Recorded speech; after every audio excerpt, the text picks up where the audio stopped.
अच्छा सावधान, यह कहानी पूरी तरह से उन रहस्यमयी हाईवे 93 की है, लेकिन इसकी प्रस्तुति और माहौल बेहद डरावना, मानसिक रूप से असहज और ग्राफिक हो सकता है। यह वीडियो कमजोर दिल वाले दर्शकों, बच्चों, गर्भवती, महिलाओं और मानसिक रूप से संवेदनशील दर्शकों के लिए उपयुक्त नहीं है। वीडियो देखने से पहले सुनिश्चित करें कि आप अकेले ना हो, और अगर आपकी स्क्रीन पर अचानक कोई ट्रक दिखाई दे तो प्लीज वीडियो बंद मत करना। RJ 27H34 एक बार शुरू हुआ तो रुकता नहीं।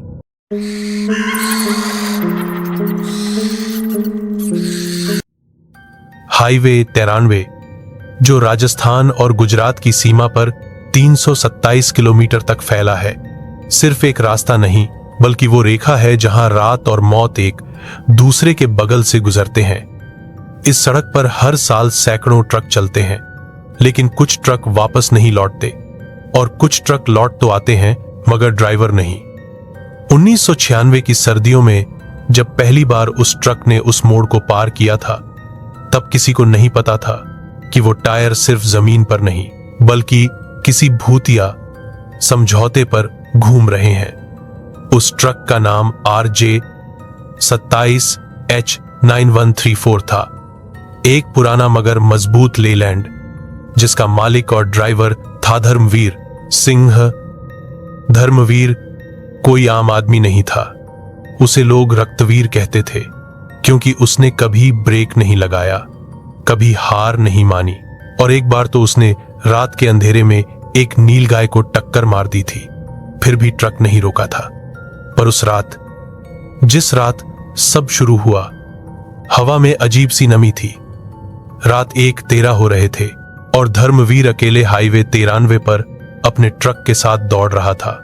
उसकी आंखें लाल थीं, शायद नींद से या शायद शराब से। वो अपने रेडियो पर पुराना गाना सुन रहा था, सावन के झूले पड़े हैं।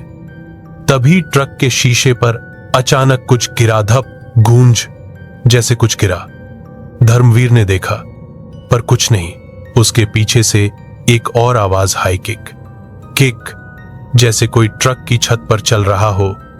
धर्मवीर ने ब्रेक मारा और ट्रक बीच हाईवे पर रुक गया। चारों ओर सन्नाटा था, सिर्फ दूर कहीं किसी उल्लू की चीख गूंज रही थी। वो ट्रक से उतरा, टॉर्च निकाली और छत की ओर देखा। कुछ नहीं था। टायरों के पास गया, वहां भी सब ठीक, पर जैसे ही वो वापस चढ़ने लगा, उसे पीछे से एक सरसराहट सुनाई दी। वो मुड़ा, कोई नहीं। फिर वो ट्रक में बैठा और देखा उसकी सीट पर कोई बैठा था, एक लड़की, गीले बालों वाली, सफेद कपड़ों में, माथे से खून टपक रहा था और उसकी आंखें सीधी धर्मवीर की आंखों में घुसी थीं। धर्मवीर ने घबराकर दरवाजा खोला और नीचे कूद गया। वो भागा, पर हाईवे पर कोई नहीं था, कोई और वाहन, कोई ढाबा, कुछ नहीं। तभी वो ट्रक अपने आप स्टार्ट हो गया। धर्मवीर ने पीछे देखा, ट्रक की हेडलाइट जल गई थी और रेडियो फिर बजने लगा, तुम आए तो आया मुझे याद। और वही लड़की ड्राइविंग सीट पर बैठी थी और मुस्कुरा रही थी। धर्मवीर बेहोश हो गया। सुबह जब आंख खुली तो वो सड़क किनारे पड़ा था और उसका ट्रक गायब था। लोगों ने कहा, तू झूठ बोलता है, कोई ट्रक नहीं था। पर उसके हाथ में ट्रक की चाबी थी जिस पर नंबर खुदा था, 27,9134।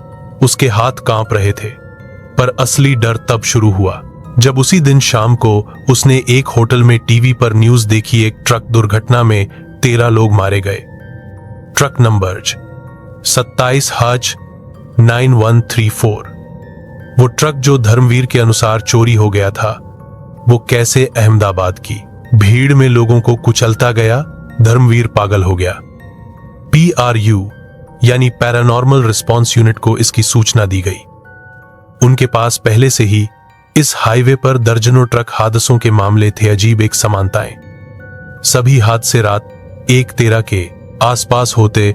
हर ट्रक के ड्राइवर को मौत से पहले एक सफेद कपड़ों वाली लड़की दिखाई देती और सभी ट्रक अपने आप चलने लगते। पुणे हाईवे 93 को एक टाइप रेड पैरानॉर्मल जोन घोषित कर दिया, जहां रात 1 बजे से सुबह 4 बजे तक किसी भी वाहन की आवाजाही प्रतिबंधित कर दी गई। लेकिन ट्रक रुके नहीं। कुछ ट्रक अभी भी रात में दिखाई देते, मगर अगले दिन उनकी कोई जानकारी नहीं होती। सीसीटीवी कैमरे फेल हो जाते, जीपीएस सिग्नल गायब हो जाते और हर बार कोई ना कोई मर जाता। फिर प्रू ने एक एक्सपेरिमेंट शुरू किया। उन्होंने एक रिटायर्ड आर्मी मैन को ट्रक ड्राइवर की ट्रेनिंग दी और उसी रास्ते पर भेजा। ट्रक में हाई टेक कैमरे, सोल रीडर और ऑरा मीटर लगाए गए। नाम था मिशन गोस्ट गियर 93। लेकिन जैसे ही ट्रक मोड़ नंबर 46 पर पहुंचा, जहां धर्मवीर ने पहली बार उस लड़की को देखा था, तो कैमरे बंद होने लगे। ऑडियो में एक धीमी सी फुसफुसाहट आने लगी, रुको नहीं, ये रास्ता मेरा है। और फिर ट्रक में बैठे उस रिटायर्ड आर्मी मैन की चीख सुनाई दी, वो गेट खोल रही है, वो गेट खोल रही है, ये ट्रक अब रुकने वाला नहीं। और फिर सिग्नल लॉस्ट, ट्रक कभी नहीं मिला। पर 2 दिन बाद प्रू के मुख्यालय की पार्किंग में वही ट्रक खड़ा मिला, धूल से सना हुआ। उसके बोनट पर खून के निशान और ट्रक की शीशे पर एक लाइन खुदी थी, ये मेरा सफर है, अब कोई और इसे नहीं रोक सकता। उस दिन से प्रू के सारे सिस्टम में एक अलार्म सेट किया गया। जैसे ही कोई ट्रक हाईवे 93 पर रात 1:13 के बाद घुसता, प्रू की स्क्रीन पर एक चेतावनी चमकती, डेड रूट एक्टिव। मगर सब चेतावनियां तब फेल हो जाती हैं जब ड्राइवर का इरादा जिद्दी हो या वो खुद मौत को ढो रहा हो। और अगले सप्ताह एक नया ड्राइवर हाईवे 93 पर आया, नाम रवि ठाकुर। वो ट्रक की दुनिया का बाग माना जाता था। कहा जाता था कि उसने हर सड़क देखी है, हर मोड़ पार किया है। पर उसने एक गलती कर दी। उसने ट्रक RJ 27H34 की बोली लगाई और उसे खरीद लिया। उसने वो ट्रक लिया और कहा, जो ट्रक मौत लाया, अब मैं उससे जिंदगी कमाऊंगा। उसे नहीं पता था कि अब वो खुद उस ट्रक का हिस्सा बन चुका है, एक ऐसे सफर का जिसका अगला मोड़ कभी लौटकर नहीं आता। रवि ठाकुर ने जब RJ 27H34 को अपने गैराज में लाया, तो उसके सीनियर मैकेनिक राम सिंह ने बस एक ही बात कही, इस ट्रक को हाथ मत लगाना मालिक, इसमें कुछ है जो मशीन नहीं, ये कुछ और है। लेकिन रवि ने हौंसते हुए जवाब दिया, डरपोक लोग ढाबा चलाते हैं, हम जैसे शेयर ट्रक चलाते हैं। ट्रक पुराना था लेकिन दमदार, उसके इंजन से अब भी बिजली सी फूटती थी, जैसे वो खुद कहना चाहता हो, मैं जिंदा हूं। रवि ने ट्रक की बॉडी रिपेयर करवाई, नया पेंट चढ़वाया और उसका नाम रखा काली रात।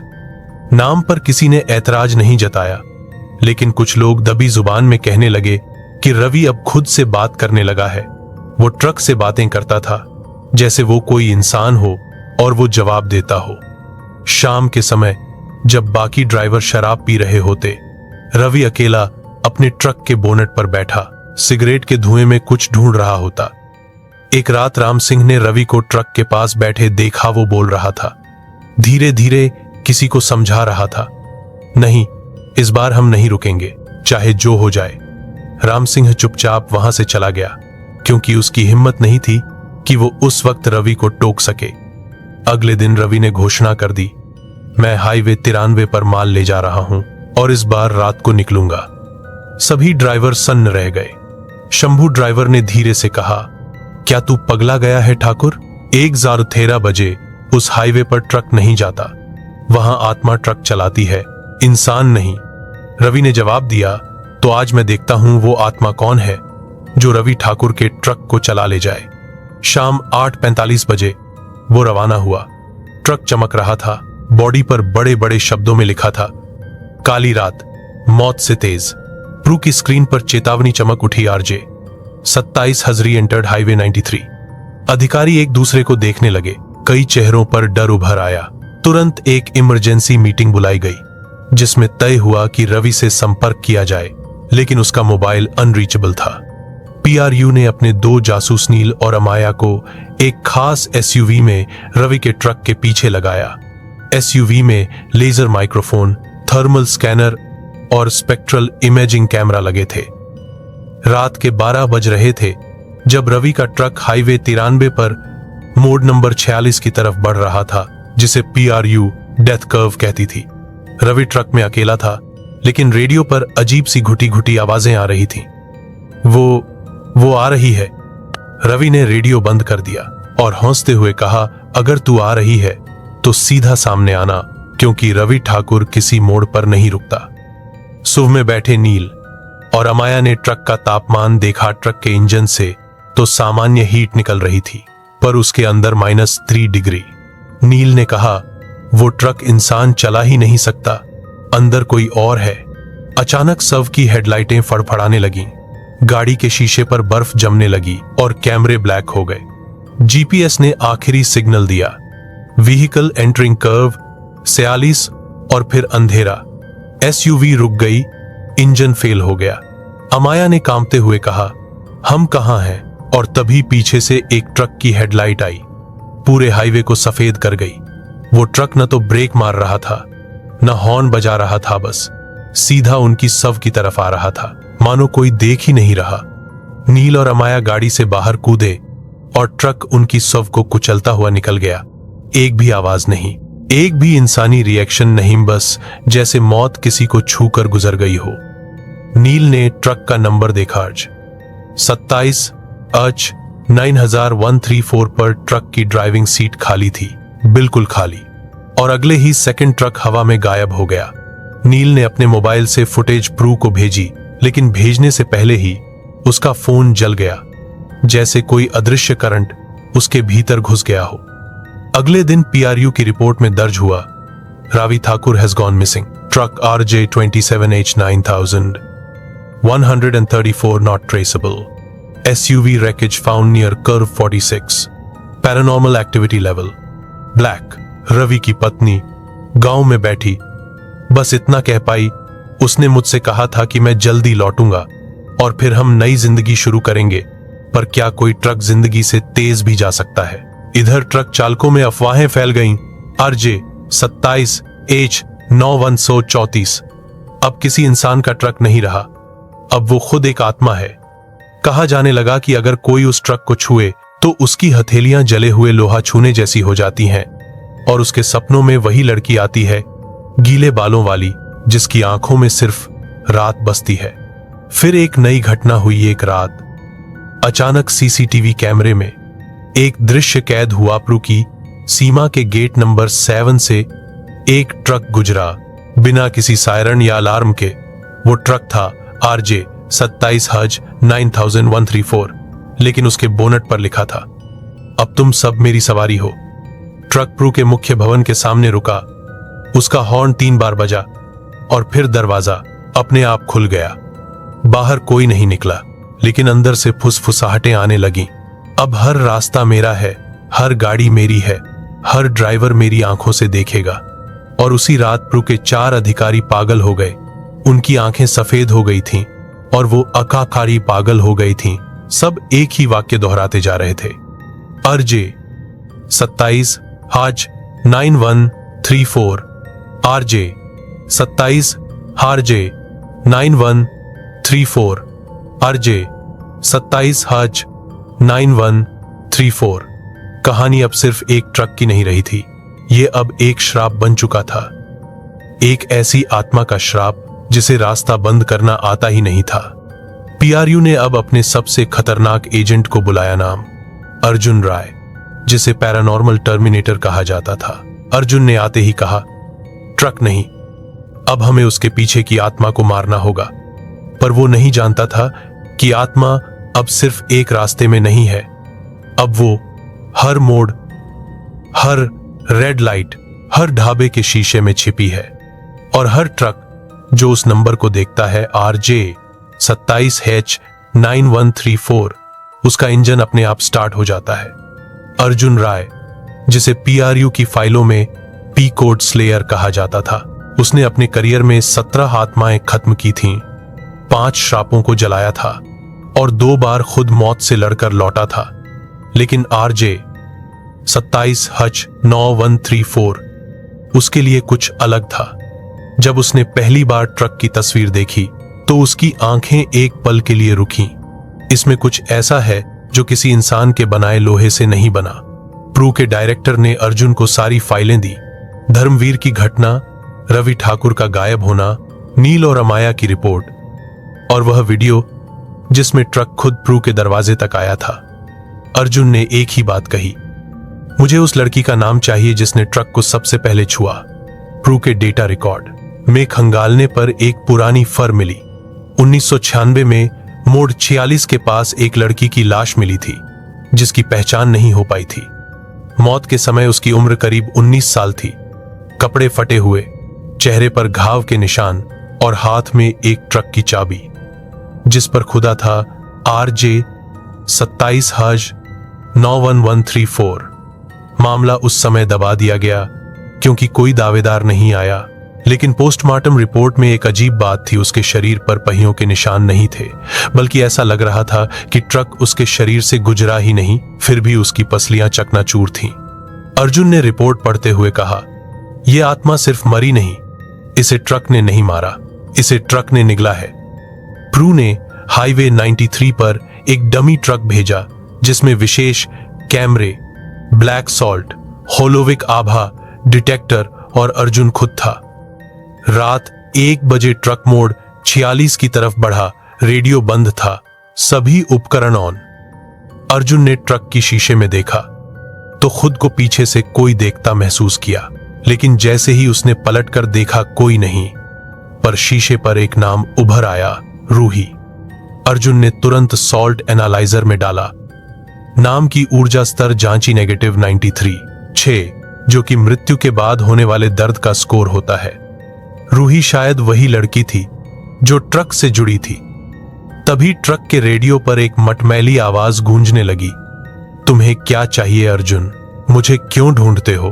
अर्जुन ने आंखें बंद की और बोला, रूही, मैं तुझे मुक्त करने आया हूं।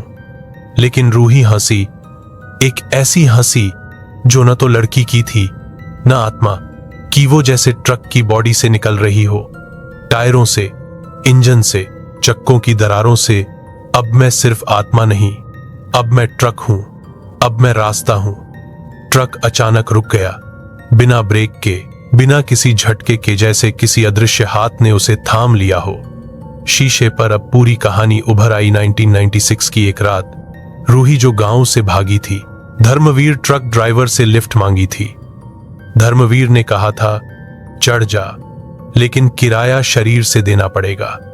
रूही ने इनकार किया तो उसने जबरदस्ती की और मोड़ 46 के पास उसे धक्का दे दिया, लेकिन वो नहीं मरी। ट्रक का पिछला पहिया उसके शरीर को छूते हुए भी कुछ नहीं कर सका, पर उसका क्रोध उस ट्रक में बस गया। रूही की आत्मा ने उसी वक्त ट्रक को अपना घर बना लिया। वो ट्रक अब आत्मा से भरा था। हर धड़कन, हर गियर, हर हॉर्न में उसका दर्द समाया था। अर्जुन ने ट्रक के भीतर रखा सोल फायर जलाया, जिससे आत्माएं दिखाई देती हैं। ट्रक की छत से नीचे उतरती एक छाया दिखी रूही, सफेद कपड़े, गले में एक टूटी चेन और हाथ में वही चाबी। उसने कहा, अब ये ट्रक किसी और को नहीं मिलेगा, अब ये हर उस इंसान को निगलेगा जो मेरी कहानी को झूठ कहेगा। अर्जुन ने सोल फायर उसके ऊपर फेंका, पर वो आग खुद बुझ गई, जैसे ट्रक ने उसे खा लिया हो। तभी ट्रक के दरवाजे लॉक हो गए, ब्रेक फेल हो गए और ट्रक 140 की रफ्तार से मोड़ 46 से आगे बढ़ने लगा, बिना ड्राइवर के, बिना लक्ष्य के। प्रू का कम्युनिकेशन ऑफ हो गया। जीपीएस ने आखिरी लोकेशन दी, एंटरिंग नो नेटवर्क जोन, और फिर एक लाइन उभरी, now you are inside me. Arjun truck में फंस गया, लेकिन उसने हार नहीं मानी। उसने अपना नेक्रो क्लीन ब्लेड निकाला, जो सिर्फ उन वस्तुओं पर काम करता था जो आत्मा से संक्रमित हो। उसने ट्रक के डैशबोर्ड पर वार किया, एक चीख निकली।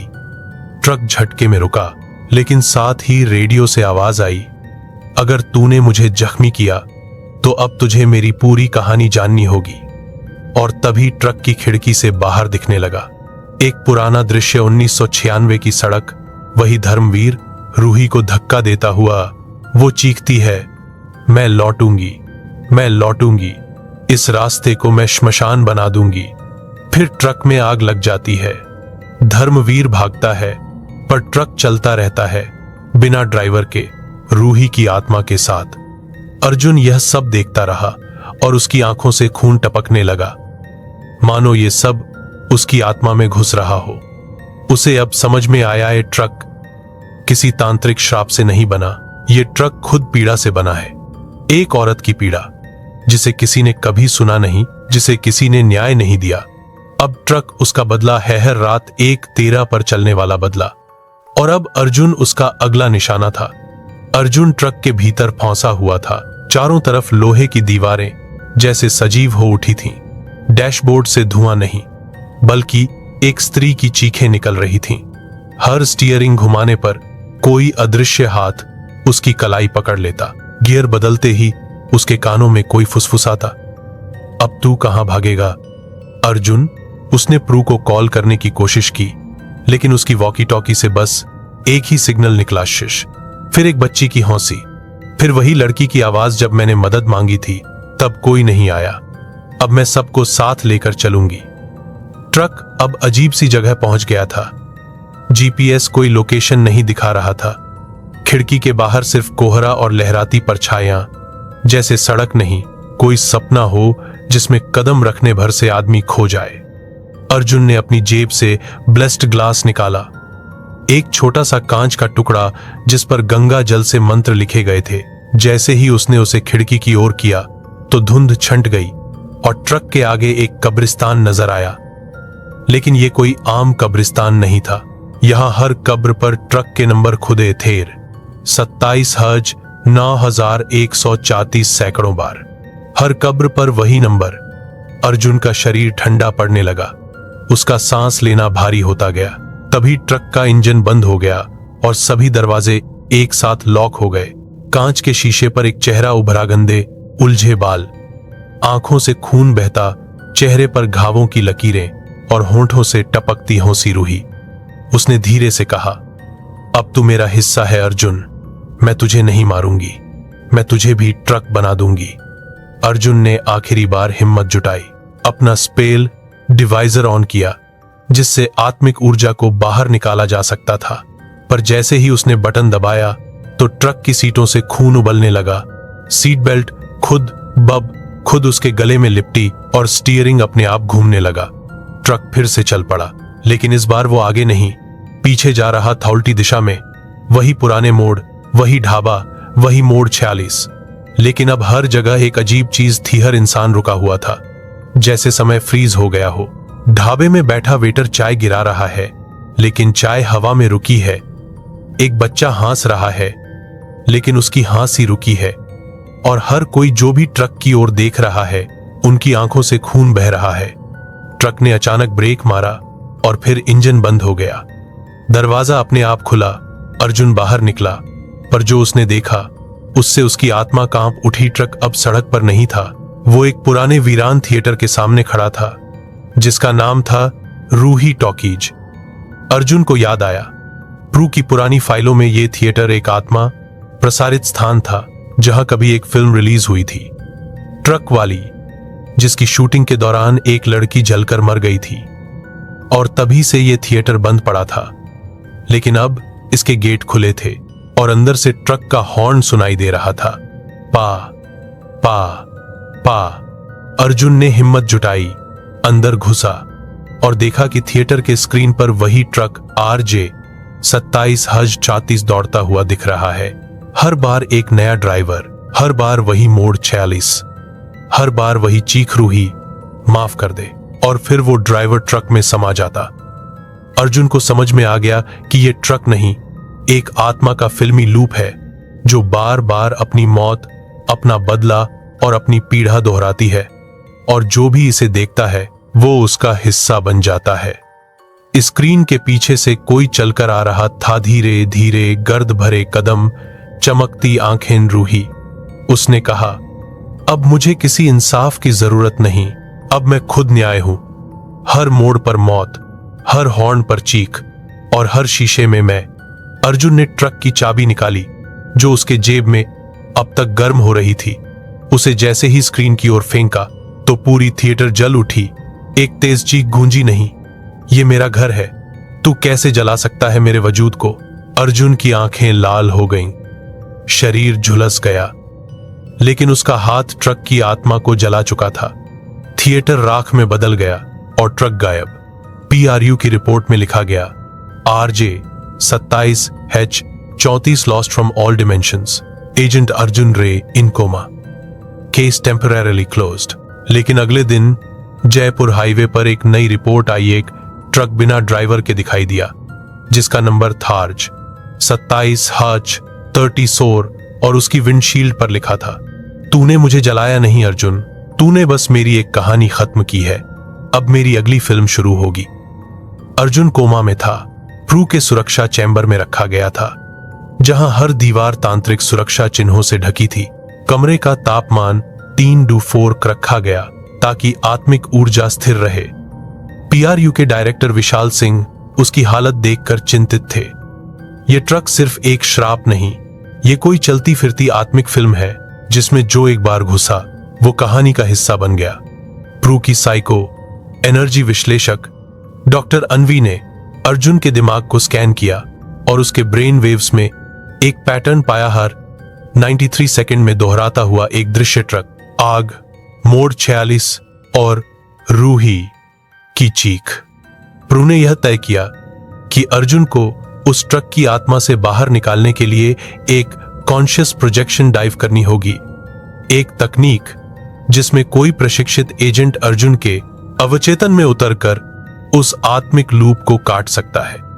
यह काम सौंपा गया प्रू के सबसे जूनियर लेकिन सबसे संवेदनशील एजेंट नीमा को।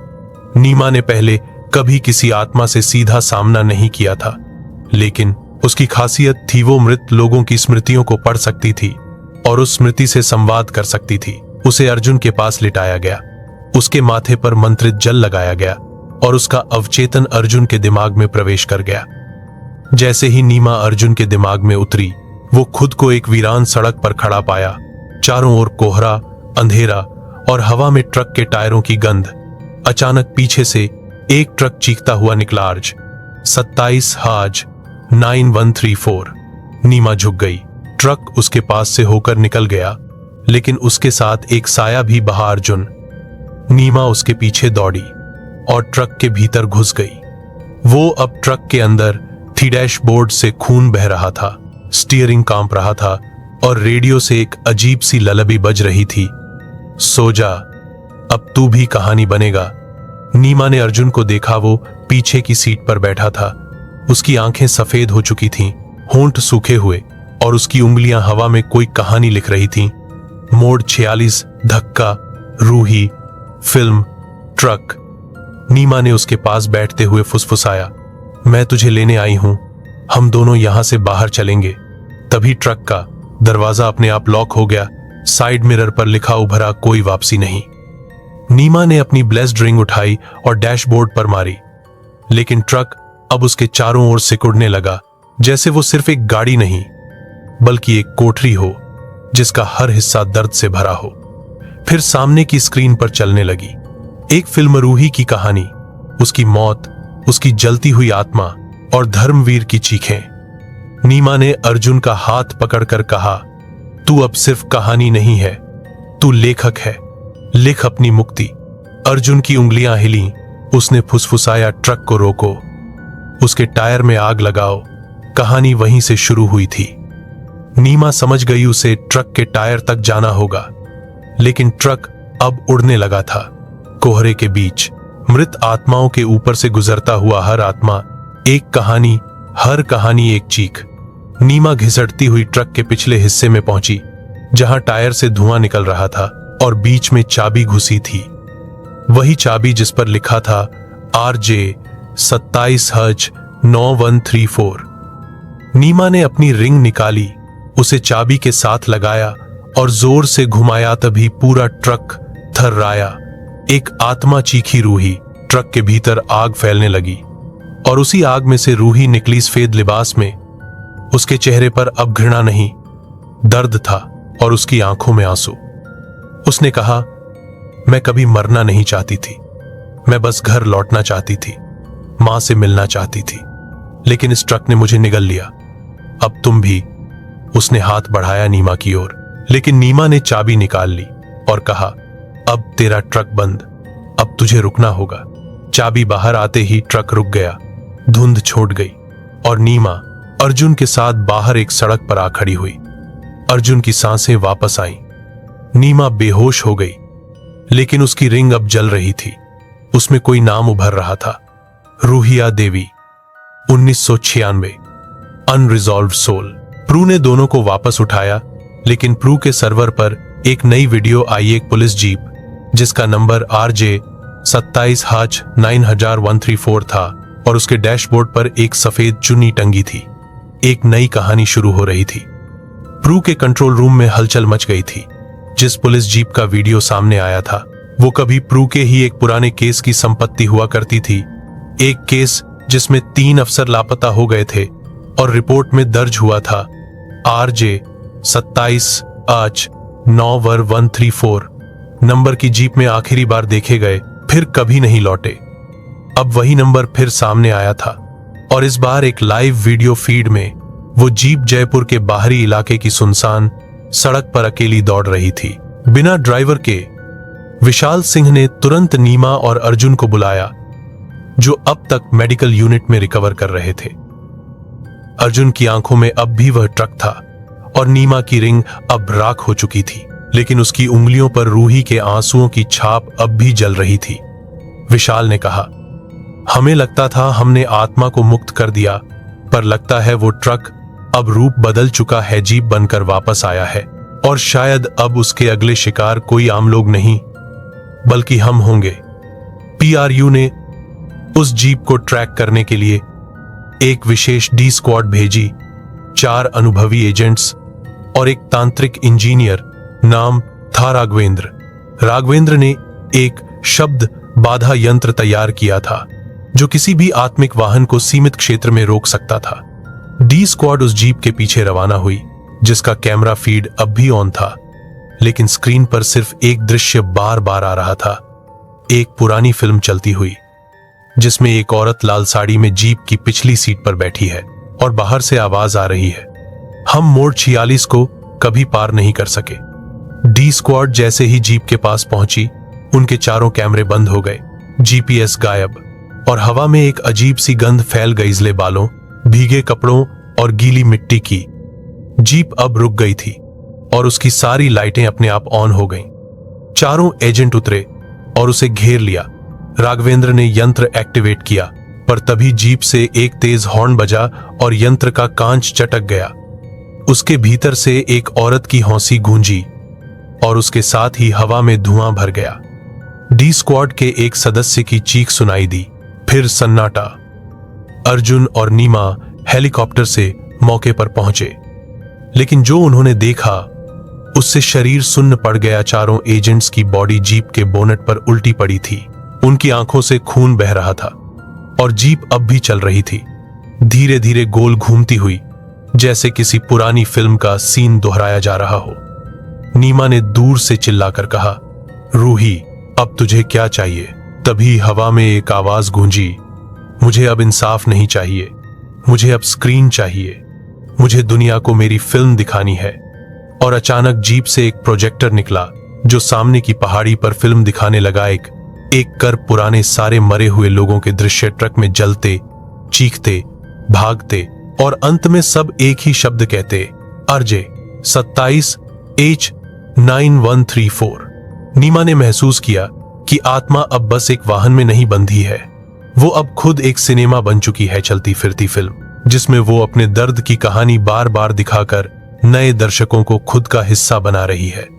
इस बार राघवेंद्र ने शब्द मंत्र छाया बॉक्स एक्टिवेट किया, जो ध्वनि के जरिए आत्मा की छवि को बांध सकता था। लेकिन तभी जीप ने खुद हवा में उड़ान भरी और उस पहाड़ी पर जा गिरी जहां वो फिल्म चल रही थी। पूरा पहाड़ जलने लगा, फिल्म की रीलें पिघलने लगीं और एक लड़की की चीख, मेरा नाम मत भूलना, गूंजने लगी। प्रू ने पूरे इलाके को सील कर दिया। पर अगले दिन प्रू के ही नेटवर्क सर्वर में एक नई वीडियो फाइल पाई गई। नाम था मूवी 93 फाइनल का, जिसमें अर्जुन और नीमा बैठे दिख रहे थे, उनके चेहरे पर डर और पीछे से वही आवाज, अब कहानी तुम्हारी है। मूवी 93 फाइनल कट नाम की फाइल जैसे ही प्रू के मुख्य सर्वर पर चली, सारे सिस्टम ठप हो गए। मॉनिटर स्क्रीन पर केवल एक ही फ्रेम जम गया, नीमा की आंखों में डर और उसके पीछे एक काली परछाई जो धीरे धीरे स्क्रीन की तरफ झुक रही थी, मानो वो पर्दे से निकलना चाहती हो। विशाल सिंह तुरंत कंट्रोल रूम पहुंचे, लेकिन तब तक सर्वर से अजीब सी आवाजें आने लगी, मानव स्वर में किसी औरत की बड़बड़ाहट, कुछ रील के उलटने जैसी आवाजें और एक वाक्य जो बार बार दोहराया जा रहा था, अब फिल्म कभी खत्म नहीं होगी। प्रू का सबसे अनुभवी टेक्नो एक्सॉर्सिस्ट तापस बुलाया गया, जिसने चेतावनी दी, ये अब आत्मा नहीं रही, ये अब एक संक्रमित कहानी है, नैरेटिव वायरस जो जहां जाता है वहीं कहानी बनाता है और जो देखता है वो इसका किरदार बन जाता है। विशाल ने तुरंत निर्देश दिया कि मूवी 93 फाइनल कट को आइसोलेट किया जाए, लेकिन फाइल अब खुद को हर स्क्रीन में कॉपी कर चुकी थी।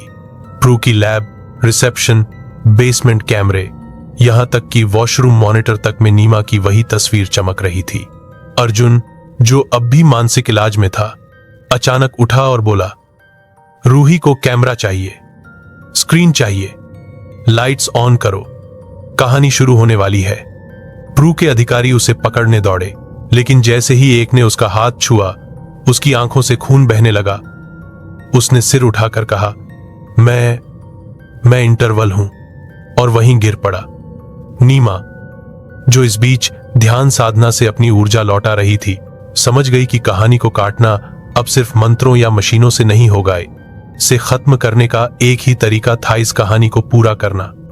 नीमा ने प्रस्ताव रखा, हमें उस जगह जाना होगा जहां यह कहानी शुरू हुई थी, जहां ट्रक में पहली बार आग लगी थी, जहां पहली आत्मा बंधी थी।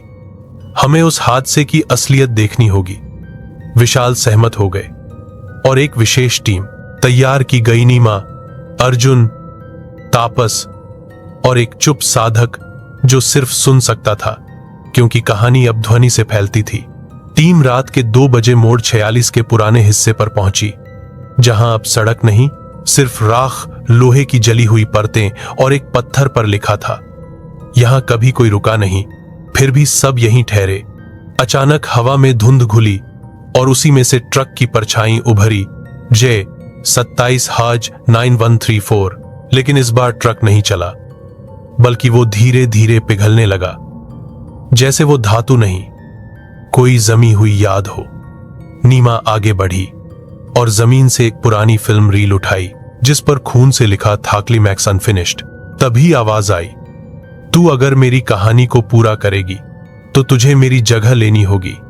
और सामने एक परछाई प्रकट हुई, रूही, पर इस बार उसकी आंखें नहीं थीं, बल्कि 2 खाली कैमरा लेंस थे जो सब कुछ देख रहे थे। नीमा ने साहस जुटाया और कहा, तू मुझसे चाहती क्या है? रूही की आत्मा बोली, मेरी मौत एक दुर्घटना नहीं थी, मुझे जला दिया गया ताकि फिल्म पूरी हो, मुझे कैमरे के लिए कुर्बान किया गया। अब मैं हर किसी को वो फिल्म दिखाऊंगी जो कभी रिलीज नहीं हुई। फिर उसने अपनी राख से नीमा के चारों ओर सीन खींचा, आग, चीखें, बंद गाड़ी, चिल्लाती लड़कियां और कैमरे में छिपा एक चेहरा, प्रू का एक पुराना सदस्य अन्वेषक जो अब गायब माना जाता था। तापस चिल्लाया, ये आत्मा नहीं, ये सबूत है हत्याकांड का। रूही की आत्मा बोली, अगर तू मेरी फिल्म पूरी नहीं करेगा तो हर स्क्रीन पर मौत दिखेगी, हर कहानी अधूरी रह जाएगी। नीमा कांपते स्वर में बोली, मैं तेरी कहानी पूरी करूंगी, लेकिन उसके बाद तुझे मुक्त होना होगा। अर्जुन ने अपनी जेब से एक डायरी निकाली, वो डायरी जो उस रात ट्रक से बरामद हुई थी, जिसमें रूही के आखिरी शब्द लिखे थे, मेरे हिस्से की लाइट्स कभी ऑन नहीं हुई। तभी एक फिल्म कैमरा आसमान से नीचे गिरा, जैसे किसी अदृश्य छत से। नीमा ने उसे उठाया और कहा, चल तेरी कहानी शूट करते हैं। तभी हवा भारी हो गई, रात और गहरी हो गई। ट्रक फिर चमका और उसकी हेडलाइट्स सीधे नीमा के कैमरे पर पड़ी। फिल्म शुरू हो चुकी थी और पूरी दुनिया अब उसका सिनेमा हॉल बन चुकी थी। मोड़ 46 की वीरान रात अब कैमरे की नजर में कैद हो चुकी थी और नीमा उस कैमरे की लेंस से उस आत्मा की अधूरी कहानी शूट कर रही थी, जो दशकों से जलते हुए ट्रक में चीख रही थी। आसमान में बिजली कौंधी, कुहासे में अचानक ट्रक की जलती बॉडी उभरने लगी और रूही की आत्मा जिसका चेहरा अब पूरी तरह कैमरे की स्क्रीन में समा चुका था। धीरे धीरे संवाद बोलने लगी। जब मैं उस ट्रक में दाखिल हुई तो सिर्फ एक किरदार थी, पर जब तक बाहर निकलने की कोशिश की मैं रील बन चुकी थी। अब तू भी रील बन जा। और ठीक उसी समय नीमा के कैमरे में स्ट्रक्चरली एक बदलाव आया। लेंस से धुआं निकलने लगा। स्क्रीन के अंदर एक नई रील घूमने लगी और दृश्य बदल गया। अब नीमा और अर्जुन एक थिएटर में बैठे थे, जहां सामने एक पर्दा लटक रहा था और एक ही फिल्म चल रही थी, द बर्निंग रूट RJ27H9134। लेकिन अजीब यह था कि दर्शक सीटों पर कोई नहीं था। हर चेयर पर सिर्फ राख, कभी किसी के होने की राख। नीमा ने अर्जुन से पूछा, क्या हम मर चुके हैं? पर अर्जुन की आंखों से अब लाल रोशनी निकल रही थी। वो बोला, हम किरदार बन चुके हैं, स्क्रिप्ट का हिस्सा। अब कहानी हमें लिखेगी। और तभी पीछे से किसी ने तालियां बजाईं। वे मुड़े तो देखा प्रू के वही लापता अफसर जो वर्षों पहले उसी जीप और ट्रक में गायब हुए थे, अब दर्शक बने बैठे थे, हड्डियों के ढांचे पर तालियां बजा रहे थे। रूही की आत्मा गूंजती आवाज में बोली, ये कहानी अब थिएटर से नहीं रुकेगी, ये अब इंटरनेट में जाएगी। मोबाइल स्क्रीन, टीवी, यूट्यूब, हर जगह, हर व्यूअर अब मेरे ट्रक का मुसाफिर होगा। नीमा ने कैमरे की स्क्रीन देखी। वहां अब लाइव लिखा हुआ चमक रहा था। नीचे लिखा था 3217 व्यूज, ग्रोइंग। तापस ने घबराकर मंत्र पढ़ने शुरू किए, पर उनकी आवाज गूंजते हुए खुद उनके कानों में लौटने लगी, जैसे वो थिएटर अब एक एको चेंबर बन चुका था। एक एक कर दर्शकों की हड्डियां सीट से उठने लगी और स्क्रीन की ओर बढ़ने लगी, मानो कहानी में दाखिल होना चाहती हूं। अर्जुन, जो अब पूरी तरह संक्रमित लग रहा था, कैमरा नीमा की ओर घुमाकर बोला, स्मीली, क्लाइमैक्स शुरू हो चुका है। नीमा ने देखा कि कैमरे में उसका चेहरा बदल चुका है। आंखें काली, होंठ सिले हुए और पीठ पर फिल्म की रीलें लिपटी हुई। रूही की आत्मा ने एक आखिरी दृश्य डाला, वह दृश्य जहां उसे जानबूझकर ट्रक में बंद किया गया था। कैमरा रोल कर रहा था। डायरेक्टर उसे चुप करवाते हुए कह रहा था, crying is perfect for the shot, don't scream too much और it will be over acting. फिर आग लगाई गई थी।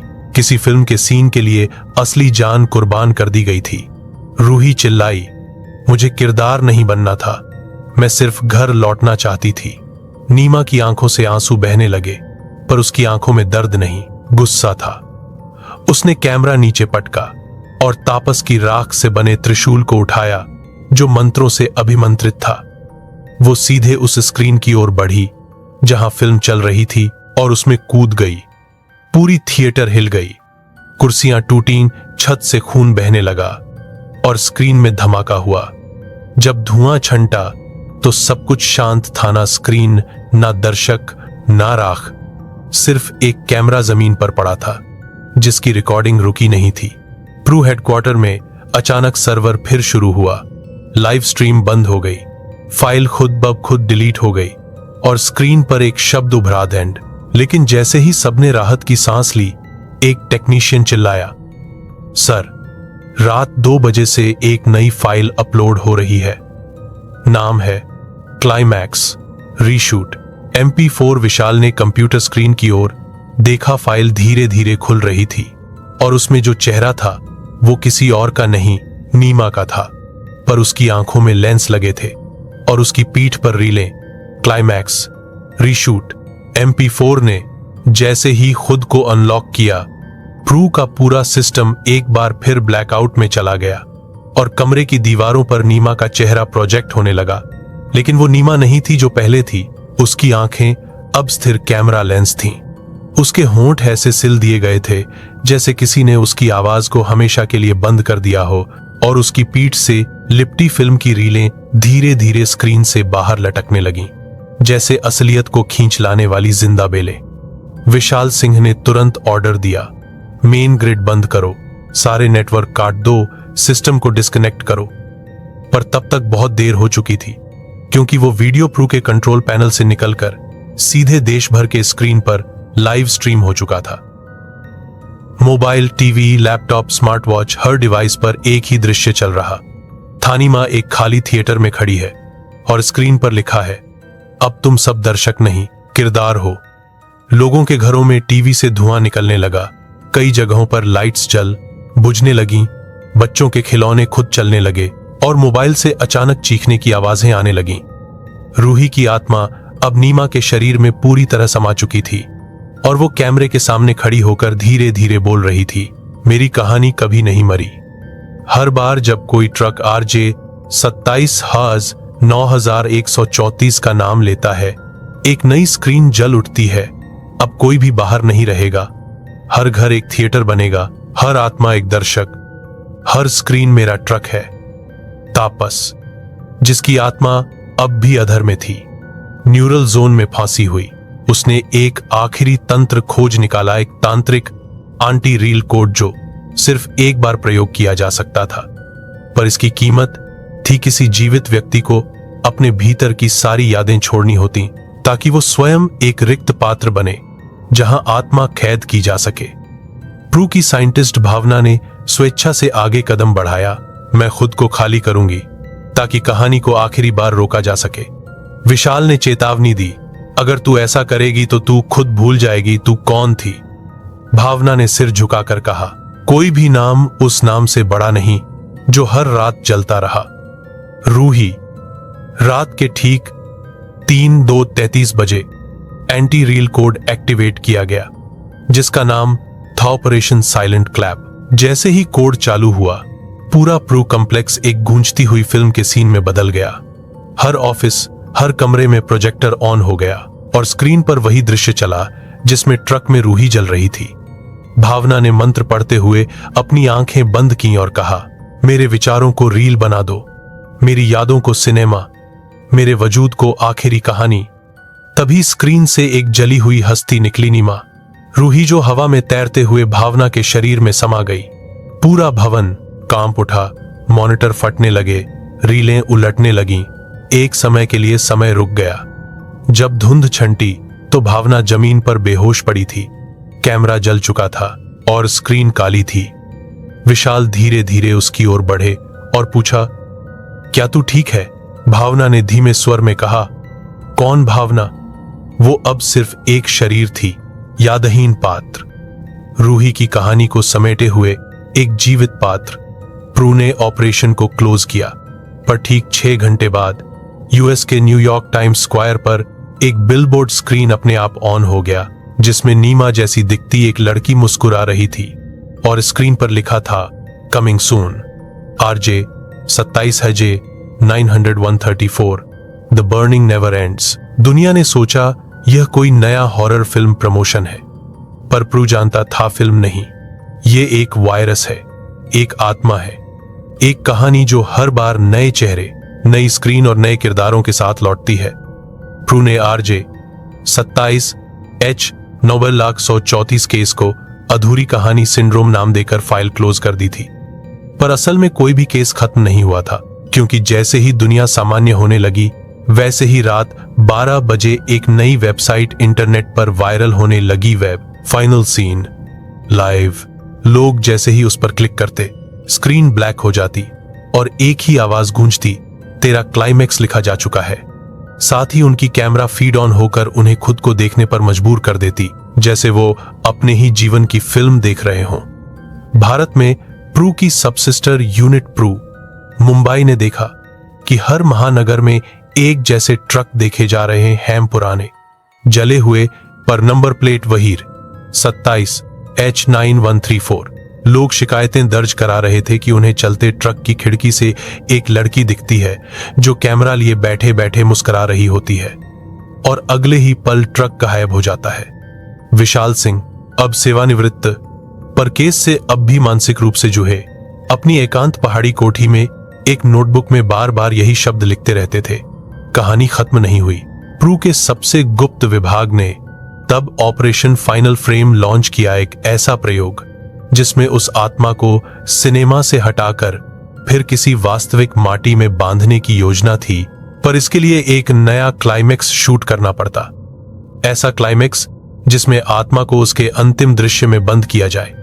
इस काम के लिए चुनी गई भावना, जो अब रूही के अंश से मुक्त तो हो चुकी थी, पर अब भी याद शून्य थी, उसे एक स्क्रिप्ट दी गई है, स्क्रिप्ट जो असल में रूही के साथ जली फिल्म की अंतिम पंक्तियों पर आधारित थी।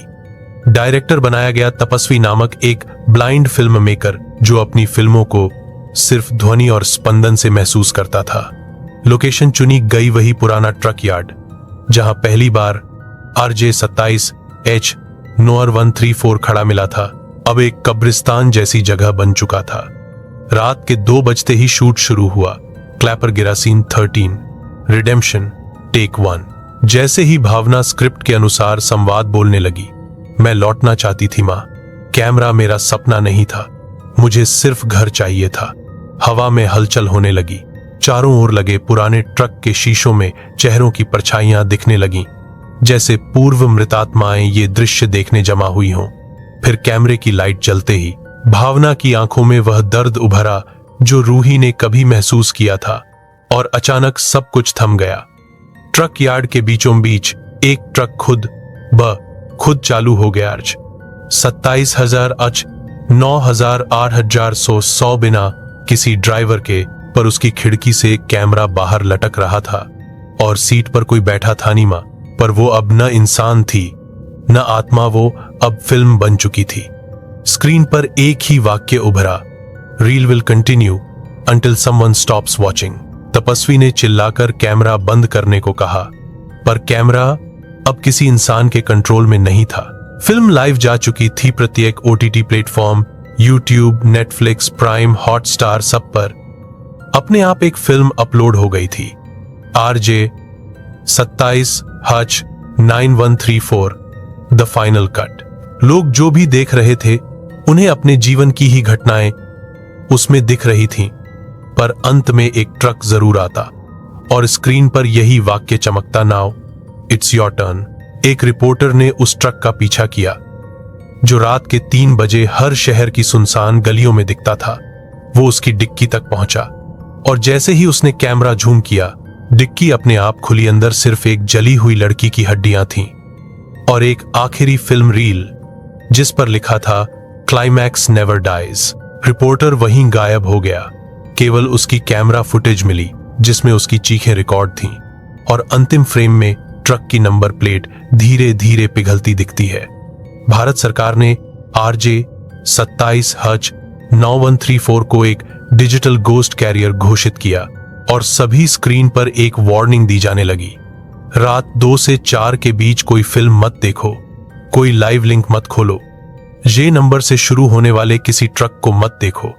पर लोग मानते नहीं और ट्रक अब भी घूम रहा है, कभी किसी गांव में, कभी किसी स्टेशन के पास, और सबसे ज्यादा उन यूट्यूब चैनलों पर जो हॉरर कंटेंट चलाते हैं, क्योंकि अब वो आत्मा नहीं ढूंढती, दर्शक खुद ढूंढते हैं कहानी, और कहानी अब सिर्फ एक है, 27H 9134। और अगर तुमने ये कहानी अब तक पढ़ी है तो अगली स्क्रीन तुम्हारी हो सकती है।